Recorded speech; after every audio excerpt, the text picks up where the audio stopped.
This is kind of a hard one because it depends on the perspective. So if as I talk to you, you're in-house and you're trying to do this on your own, it probably looks a little bit different than what we do as an agency or a builder of these type of tools and solutions. So I'm going to start with you. So if you're in-house, probably the best thing to do is Google Docs or whatever you use to hand around documentation. And the nice thing is AI can consume all of that and can build things from it. If you're a shop that every time you put something in front of an executive, it's in a PowerPoint, then use PowerPoint.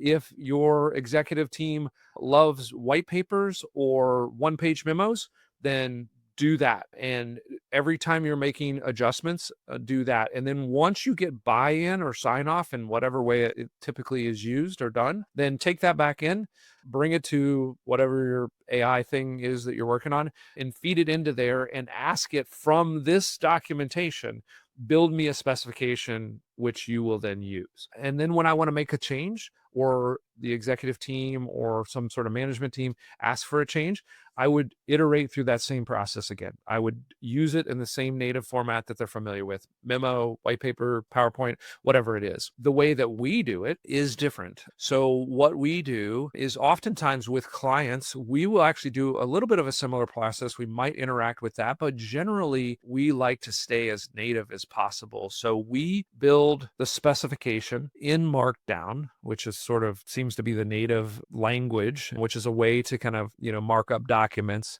so you can see where headlines are and numbered list and everything. It's almost like HTML in a way, but we can take that Markdown file and we can suck it into Google Docs and we can hand it over to usually a fairly technical person, right? It's a content director or marketing director or somebody that's used to looking at sort of specification like documents. And then once we get that, we take in those comments again through Google Docs. We're going to use the comment feature. We're going to take in all the comments and feedback. We're going to process it back through to finalize the specification. We're going to get final sign off on that. That specification then actually goes into GitHub. And so GitHub, we operate more or less like a software shop. GitHub is now doing the version control there for our AI agent. So we always know we're on the most current version of that. We're not trying to like version 1 of the Google Doc, version 2 of the Google Doc, version 3, which is something you might have to wrestle with as an in-house capability. But if you get more sophisticated, GitHub's a great way to do that because you're just essentially updating in there. So that's the way we do it. GitHub is our master repository. It builds the README file, builds documentation files.